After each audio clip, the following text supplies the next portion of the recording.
vous pensiez échapper aux particules fines parce que vous habitez à la campagne, eh bien ne vous réjouissez pas trop vite. Les habitants des grandes villes ne sont pas les seuls confrontés à cette problématique.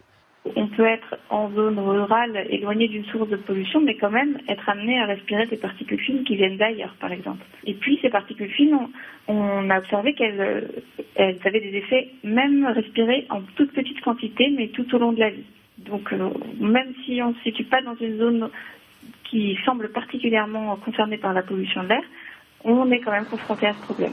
Un problème lié entre autres au diesel. Les annonces faites cette semaine par le gouvernement, notamment aligner le prix du diesel sur celui de l'essence, ont suscité des réactions, surtout dans un département rural comme le nôtre. Qu'actuellement, les consommateurs en Vendée ne sont pas prêts à accepter une telle mesure de fiscalisation augmentée sur le diesel.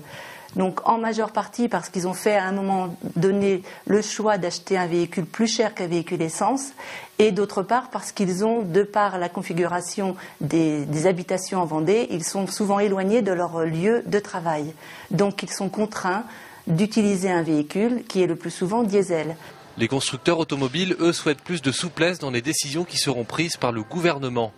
En Vendée comme ailleurs, pratiquement 80% de leur stock sont des véhicules diesel. On demande au gouvernement d'y aller beaucoup plus en douceur et de prendre un peu de recul et pas prendre une décision qui risque trop rapide, brutale, qui risquerait de donner un climat un peu attentiste et automatiquement des ventes qui seraient repoussées.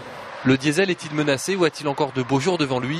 Deux questions en suspens. L'avenir sera en tout cas dans la dépollution de notre parc automobile. Reste à trouver par quels moyens.